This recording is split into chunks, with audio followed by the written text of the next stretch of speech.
Une des raisons pour lesquelles je suis là, c'est la solitude. Et je ne l'ai pas du tout ressenti ici. Et c'est ça que j'ai bien aimé. Mots parleurs, un podcast de lecture à voix haute, à l'hôpital, saison 3, épisode 4.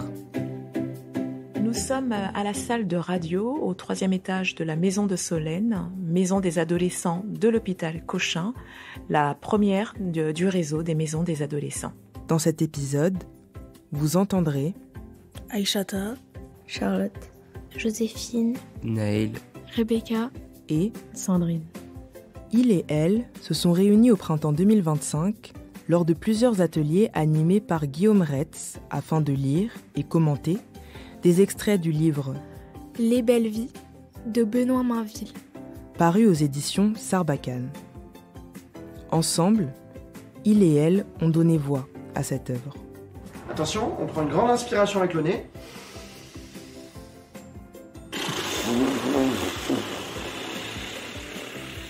Mots parleurs est une série d'ateliers de lecture à voix haute avec la participation d'adolescents et d'adultes à l'hôpital partout en France. Pour cette 3e saison, le projet Mots parleurs fait entendre des œuvres de littérature en lien avec la thématique de la rencontre. Une rencontre, c'est deux personnes elles se trouvent, qu'elles créent des liens. Ça n'arrive pas par hasard. Et donc voilà, ils apprennent à communiquer ensemble. Ce projet est une proposition originale du Centre national du livre, en partenariat avec l'Assistance publique, Hôpitaux de Paris. Un plat plein de pâtes, un plat plein de pâtes plates. Un plat plein de pâtes plates. Un plat plein de pâtes plates. Un plat plein de pâtes plates.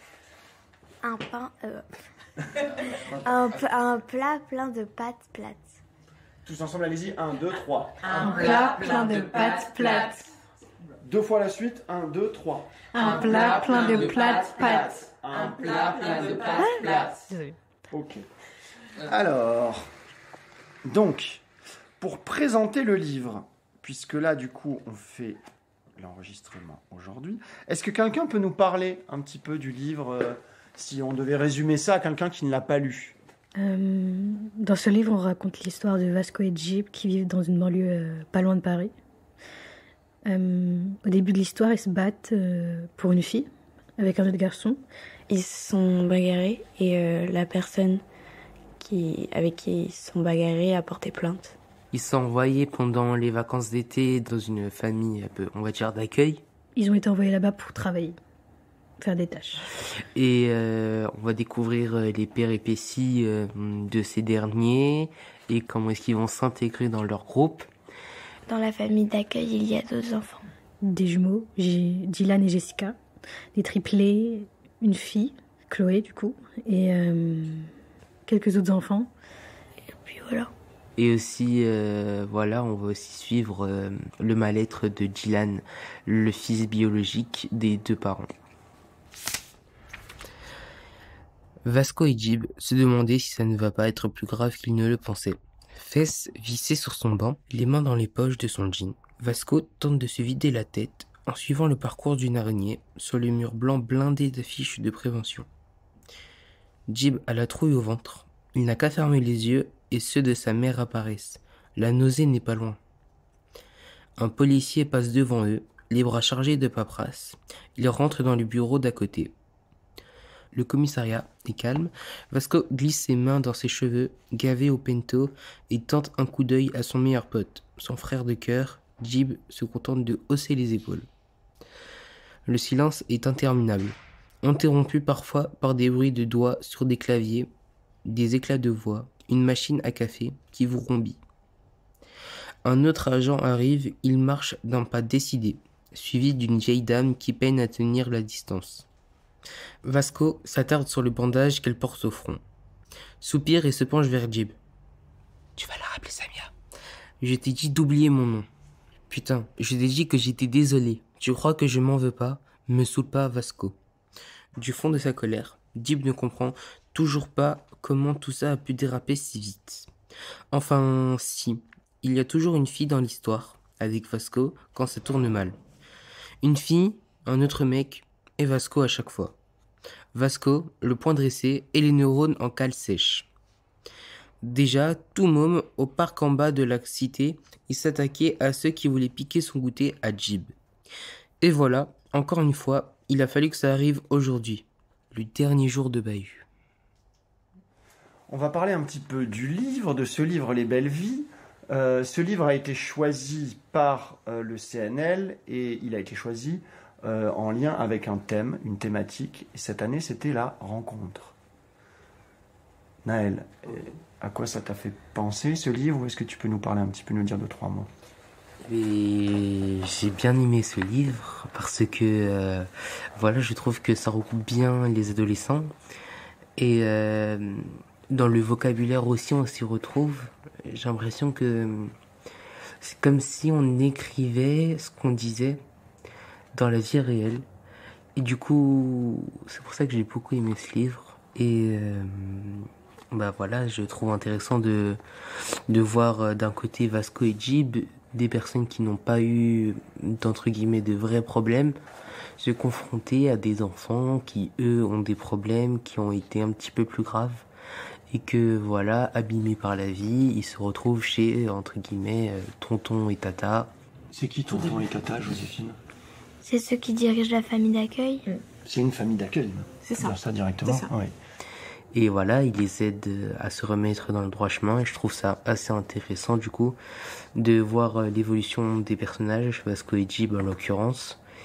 Et voilà, je trouve aussi intéressant que initialement, si l'histoire a commencé, c'est parce qu'ils se sont battus pour une fille. Et j'ai l'impression qu'ils font exactement pareil à l'intérieur en ce qui concerne Jessica et Chloé. Et c'est pour ça que j'ai trouvé intéressant de le dire.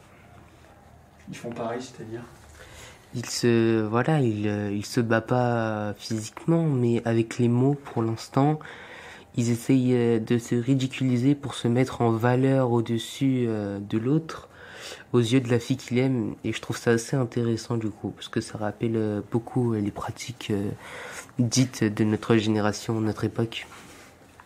D'accord, de les coqs, c'est ça? Voilà, exactement, la bataille des petits coqs. Maintenant, on va continuer. Le livre. On en était donc au chapitre 7. Ce qu'on va faire, c'est que vous allez tous aller à la page 58.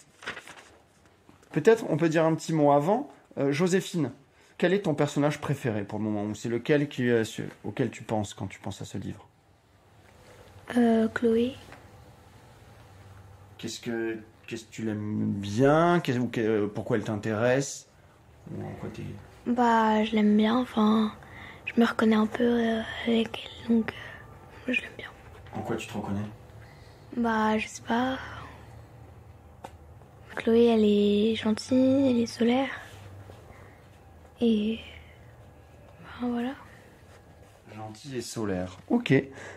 Tiens, Joséphine, si ça ne te dérange pas, peut-être qu'on peut t'écouter pour la lecture. Donc juste pour rappeler, juste avant, il y a eu une altercation. Donc, en première altercation entre Jib et Dylan. Et là, on est le lendemain. Matin.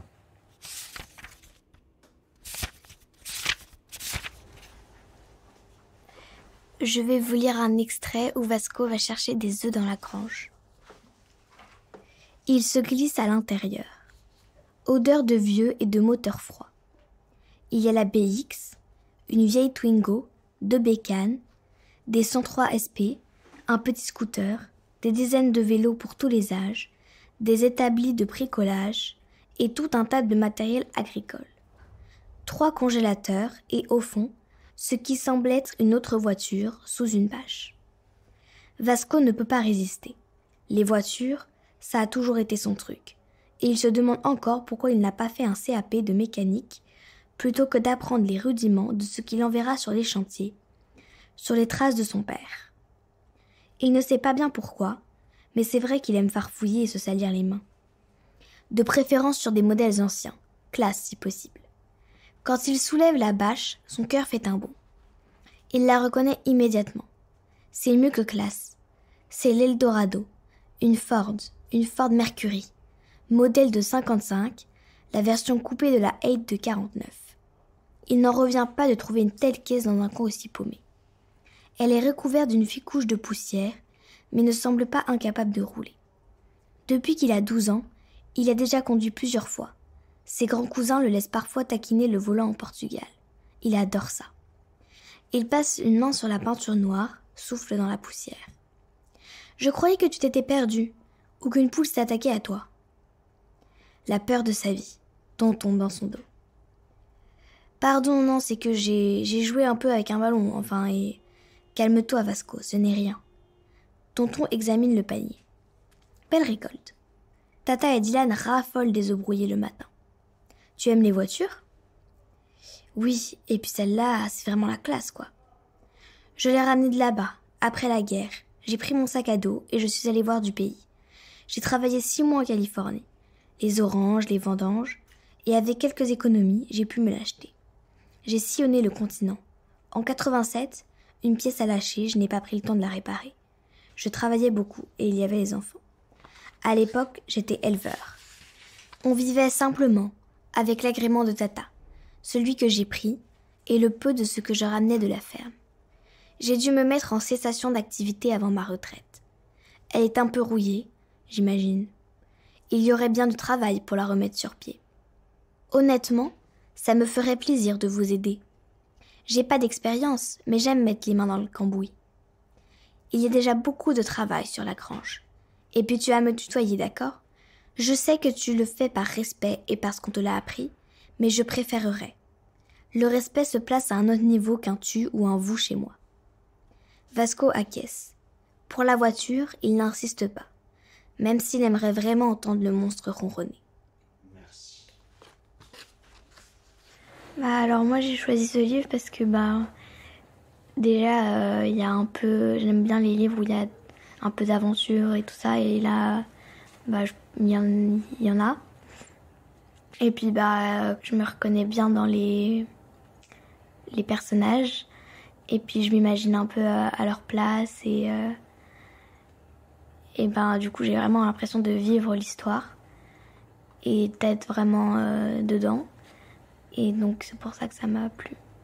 Sandrine, est-ce que tu avais choisi, toi, ce livre au début ? Oui ? Pourquoi ? Tu peux nous dire 2-3 petits mots dessus ? J'ai choisi le livre Les Belles Vies parce que je me vois beaucoup dedans par rapport aux adolescents et à leur façon de parler assez familier. Il y a aussi les gros mots. Bon, c'est vrai que j'en dis pas énormément, mais je vois un peu... des fois, quand il y a des dialogues où ils parlent assez... un peu comme les jeunes, si on peut dire ça comme ça. Je m'imagine comme si c'était moi qui parlais vraiment à quelqu'un dans la vraie vie, et du coup, encore une fois, je le dis, et je me vois vraiment dans Vasco et Jib, en fait. Et donc, j'aime beaucoup. C'est plus authentique, je dirais. Merci. Est-ce qu'il y a, pour l'instant, sur les passages qu'on a lus, sur les extraits, est-ce qu'il y en a un auquel tu penses qui ressort plus que les autres, ou qui t'a plus intéressé ? Moi, ce qui me fait un peu rire, c'est quand Vasco et Jib essayent un peu de se valoriser devant la fille, l'autre fille du foyer, Chloé, du coup. Et ça voit vraiment que quand on est jeune, comment dire, les apparences sont importantes. Comment dire, le fait d'être cool auprès d'une fille pour l'intéresser et tout. Et on revoit beaucoup ça dans les lycées, les collèges et tout. On va à Fleury. Tu me payeras une glace ? Jib remarque alors les cicatrices que Gwen a sur le visage, indélébiles. Son esprit refuse de mettre les stigmates en lien avec les paroles de Tata hier. Il préfère imaginer les restes d'une varicelle. Elle est tellement innocente. Gaëtan vient la prendre par la main pour la convier à une chasse aux Pokémon, et Jib s'aperçoit qu'il porte les mêmes marques et que, chose qu'il n'avait pas remarquée, il boite légèrement. Son esprit chavire. Il n'est plus seulement lassé, il est fou de rage. « Elle est bizarre, la loi, hein ?» lui lance Chloé sans attendre de réponse. Leurs parents vont probablement les récupérer. Gaëtan a eu la cage thoracique enfoncée 2 fois avant d'avoir 1 an. Gwen ne sait faire ses lacets que depuis Noël. Tata a fait un travail de titan avec eux. Ça me fout les nerfs, j'arrive pas à comprendre. Ils vivaient dans une telle misère, et on va les rendre à ces enflures. C'est la loi, ce sont leurs parents. La petite part en vrille après chaque rencontre parentale. Le psy et l'éducateur font des rapports, mais c'est la loi. C'est comme ça. Jib perd pied à nouveau. T'es pas sérieuse? Et toi, pas au bout de tes peines? Tu viens? Il grimpe à l'étage. Quand elle l'invite à entrer dans sa chambre, il commence à avoir un goût étrange dans la bouche et ses gestes se font moins naturels. Chloé le remarque. Ils sont drôles, les mecs. Pour eux, discuter un moment, c'est forcément avoir l'aval pour essayer de te mettre la langue au fond de la gorge. T'aimes bouquiner à ce que je vois? J'adore, je suis en L. J'ai eu 17 au bac de français. Toi, t'es en S, c'est ça? Ouais, je passe en première S. Enfin, si je me fais pas virer du bahut. Je voudrais faire une prépa. Il lui raconte ses mésaventures. Elle savait en vérité. Elle passe son temps à discuter avec Tata. Jib la regarde et se dit qu'elle a vraiment un sourire sublime. Le bandeau qu'elle se met dans les cheveux illumine son visage, révèle ses taches de rousseur craquantes. Il n'arrive pas à savoir si elle fait garçon manqué ou nature old school. Et puis merde, qu'est-ce qu'on s'en fout? Ce besoin de mettre les gens dans des moules, dans des cases. Il est comme ça le monde pourtant. Vasco c'est le toss et toi t'es le noir. On passe à autre chose? C'est bien. Juste pour Charlotte qui n'était pas là la dernière fois, hier, on s'est arrêté où, nous, dans l'histoire? On allait commencer le match de foot. C'est quoi? Est-ce que tu peux nous dire un petit peu... En fait, sur ce passage, on va se rendre compte que Dylan, il est... Enfin, on le sait déjà un peu avant, mais surtout là, que Dylan, il s'énerve très vite et il perd très vite le contrôle. Et donc là, par exemple, il va s'énerver très fort contre un des joueurs. On va passer maintenant à une autre participante de l'atelier, Charlotte. Qu'est-ce que tu as aimé, toi aussi? Enfin, pareil, même question dans ce livre. Qu'est-ce qui t'a intéressé? Puisque je crois en plus que tu as lu à côté de l'atelier. Ça t'a plu? J'ai bien aimé parce que j'ai trouvé que c'était accessible. Enfin, que les mots, il y avait quand même du vocabulaire, mais que c'était facile à lire.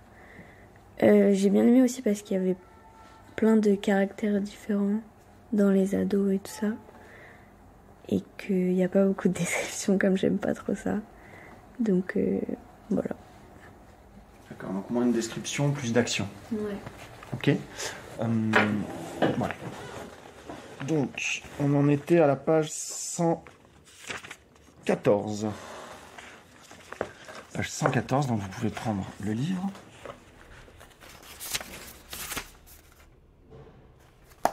Les jours défilent et il n'est toujours pas question de charpenterie, encore moins de maçonnerie durant ces jours ensoleillés. On sourit en pédalant, le front balayé de sueur, on reste des heures à barboter dans la rivière.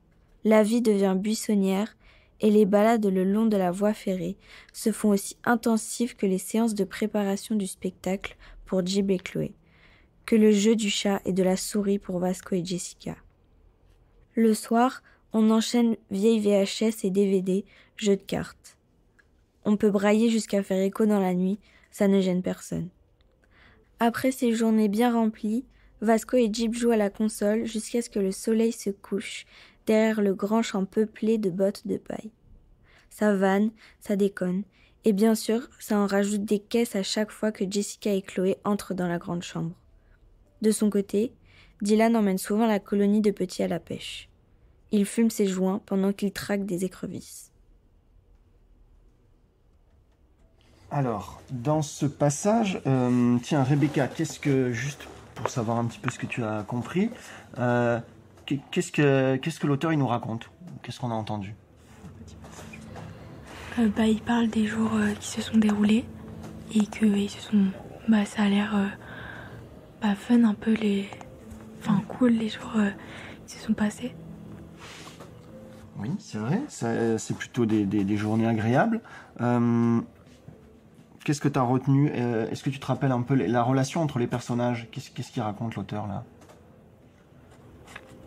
Que Jib et Chloé, ils jouent encore au jeu du chat et de la souris, qui se tournent un peu autour. Et qu'ils s'amusent bien tous ensemble. Enfin, qu'ils sont tous un peu... qu'ils s'entendent tous bien. Ouais. Donc c'est vrai, il y a Jib et Chloé, Vasco et Jessica. Qu'est-ce qu'ils doivent faire? Parce que là, c'est plutôt fun, comme tu as dit. Normalement, ils sont censés faire quoi pendant ces vacances? réfléchir un peu à ce qu'ils ont fait. Parce que à la base c'est une punition d'être partis là-bas, mais ils ont l'air de plutôt bien s'amuser et de pas trop réfléchir à ce qu'ils ont fait. C'est vrai, c'est une punition. Peut-être que Joséphine, tu peux nous dire quelques mots en plus. On en avait déjà parlé hier. Normalement, ils étaient censés réparer une grange. Et au final, là, ils le disent au début, qu'il n'est toujours pas question de charpenterie et encore moins de maçonnerie. Alors que normalement, ils sont venus pour aider à réparer. C'est vrai, c'est ce qu'on avait dit hier. Pour le moment, en tout cas, la punition, on a l'impression qu'ils n'avancent pas dans ces travaux. Mais on avait dit, qu'est-ce qu'on avait dit d'autre, Joséphine? Peut-être que tu t'en rappelles, on avait dit peut-être que cette punition, pour tonton et tata, ça passait par autre chose. Tu t'en souviens plus? On avait dit peut-être que cette punition, c'était aussi le fait d'être en collectivité, de travailler en communauté, peut-être d'échanger aussi avec les autres adolescents. Ça faisait partie en fait du processus un petit peu de ces vacances et de la punition. Ok, on va continuer la lecture. On va continuer. Rebecca, si tu peux lire.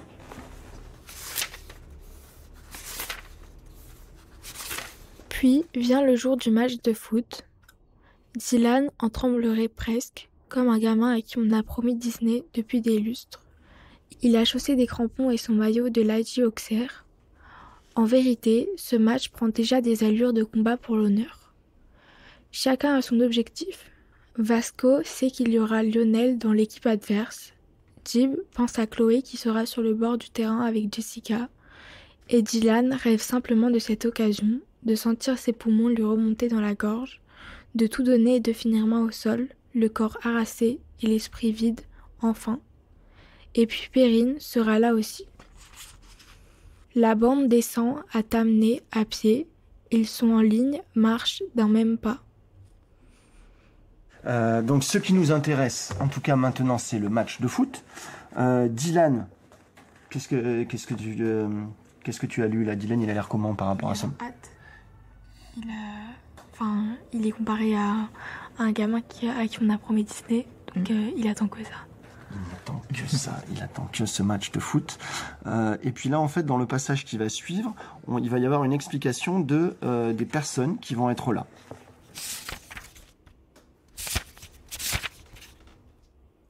Les bikers débarquent. On les entend arriver de loin.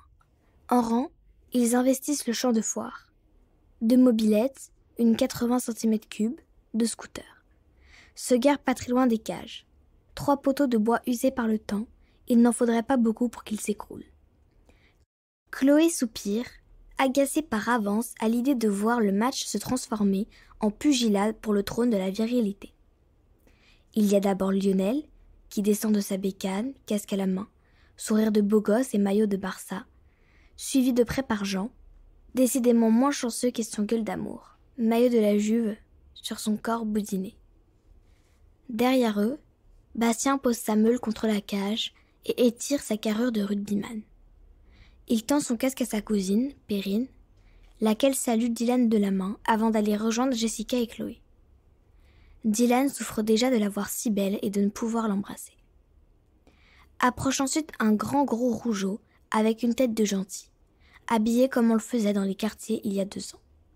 Vasco sait pertinemment que le gars n'a jamais vu un immeuble plus haut que 3 étages. Il vient de Voivre, un petit village de la commune de Tamnay, et s'appelle Bouvier. Il y a aussi 2 autres filles, des jumelles, les copines de Bastien et Bouvier. Elles font la bise aux filles de Passy. Puis arrive l'ampoule, un gosse dont le short en jean est déchiré et crade, mais pas parce que c'est la mode. Il a un œil au beurre noir, le crâne rasé, on ne lui donne pas plus de 10 ans. Il s'allume une cigarette et vient taper la main de Dylan. Le dernier est un grand type taillé comme un cintre. Il porte l'attirail du gardien de but et se présente sous le nom de Tic. On échange des poignées de main plus ou moins franches. Lionel et Bastien sont clairement les leaders. Ok. Mais par exemple, toi, Joséphine, tu l'as lu 2 fois, non, c'est ça? Donc tu l'as aimé pour la lire 2 fois. T'en as pensé quoi? Qu'est-ce que ça t'a procuré ou J'ai beaucoup aimé parce que je me suis beaucoup identifiée au personnage. Et je trouve vraiment que c'est un livre qui est très accrochant. Et une fois qu'on est dedans, on a quand même du mal à s'arrêter. Et on a envie de savoir où est-ce que tout ça va les mener, les adolescents.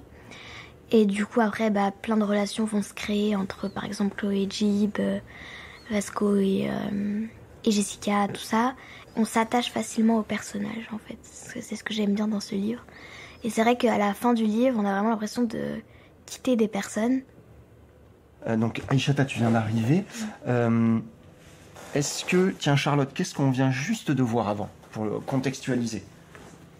On vient juste de voir et de décrire l'équipe adverse du match de foot.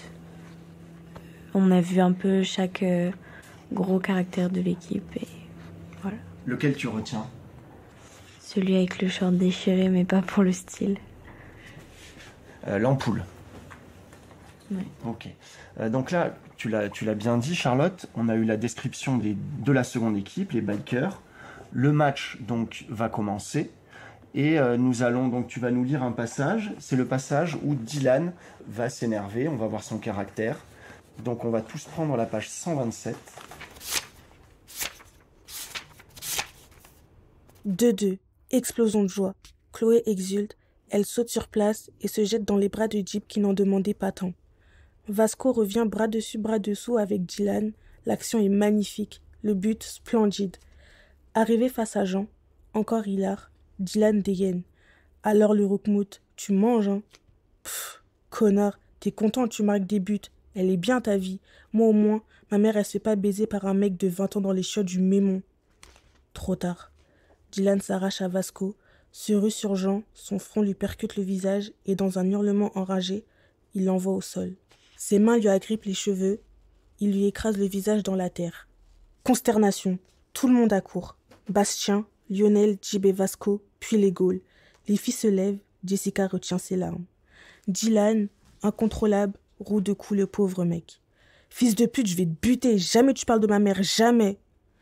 Énergie destructrice, Bastien peine à le contenir. Dylan s'acharne encore, même quand on le sépare de Jean. T-shirt débraillé, il balance des coups de pied en l'insultant, le crâne éclaté par la haine. Finalement, Chloé l'attrape par le col, lui ordonne de se calmer. Vasco fait barrage de son corps pendant que Jib et Lionel relèvent Jean. Un long filet de sang coule de sa bouche et se mélange à la terre. L'ampoule est galvanisée par la violence. Agité, il tourne autour des combattants et attend de voir si ça va partir en bagarre générale. Bouvier, tout chancelant, tend une bouteille d'eau à Perrine, qui nettoie le gros des dégâts avec des serviettes. Il y a tout ce rouge qui se mêle aux larmes et à la bave. Dylan continue de s'exciter, il se débat, éructe, crache. Alors Jessica se précipite vers lui et le gifle. Il baisse le front, rageur, elle recommence. Là, enfin, elle capte son regard et plonge dedans. « Arrête, Dylan, arrête, tu te fous dans la merde. » Le forcené se dégage, narine tuméfiée, la joue marquée, bouillant de honte. Il crache et quitte le terrain. Perrine part à sa poursuite. Sur le terrain, le moment est à l'accablement. Et toi, Aïchata, qu'est-ce que tu as pensé de ce passage que tu viens de lire? Dans le passage que je viens de lire, j'ai vu que Dylan, il s'énervait très vite, surtout quand on parle de sujet, quand on parle au sujet de sa maman, il s'énerve très très vite, il n'arrive pas à contenir ses émotions et franchement moi je le comprends. Quand on parle de la famille, ça je pense que c'est un peu tout le monde, on n'aime pas quand on parle de la famille et du coup là les émotions qu'il ressent, franchement je le comprends. Voilà. Tu t'identifies donc à sa colère, là? Ouais. Là, je m'identifie à sa colère. Je comprends parfaitement pourquoi il s'est énervé. J'aimerais pas qu'on parle comme ça de ma mère. Voilà. Ok. Donc, ton personnage préféré, tu l'as déjà dit, je crois, c'est Chloé. Et la fin, Chloé, t'en as pensé quoi, du coup? Comment ça se finit pour Chloé, cette histoire?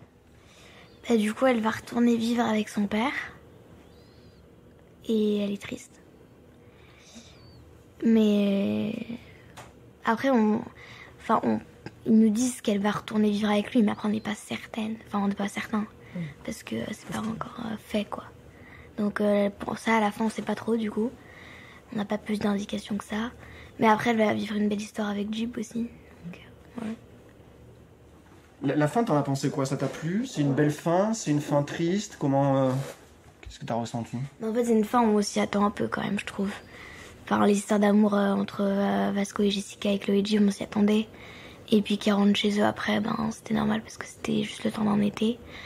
Mais je sais pas, peut-être que j'aurais aimé qu'au final il reste un peu plus longtemps, ou enfin je sais pas. Et c'est une fin fermée ou une fin ouverte? C'est plus une fin ouverte, je trouve. Parce que ça nous laisse imaginer un peu la suite de comment ça va se passer, s'ils vont pouvoir se revoir ou pas, tout ça. Ça, c'est ton imagination, en fait, qui cavale pour savoir cette fin d'été, est-ce qu'ils vont se revoir après? Et je pense que vous pouvez vous identifier à ça souvent, en fait, où des fois, peut-être que vous êtes allé en colonie, ou vous êtes parti, et puis il y a une fin, mais est-ce que ça va continuer? C'est toujours la question. T'en penses quoi? Tu hochais la tête.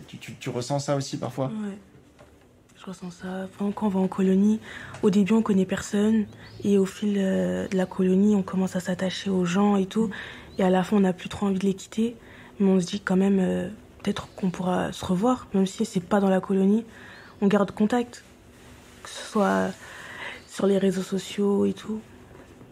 Un moment ou un autre, on finira par se revoir. Moi je me dis toujours ça. Et est-ce que la vie, c'est pas de quitter les gens aussi? Est-ce que finalement, ça nous apprend pas des choses sur nous-mêmes, ce temps-là? Ouais.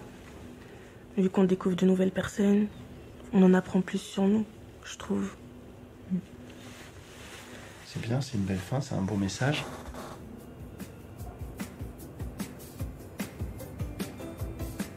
L'épisode que vous avez écouté a été réalisé par des patients et personnels de la maison de Solène, rattachée à l'hôpital Cochin de l'AP-HP, situé à Paris. Accompagné par Guillaume Retz et Michel Salifou. Générique prononcé par Kélia Achibegui, finaliste 2020 du concours Si on lisait à voix haute. Enregistrement des ateliers et montage par Benoît Artaud.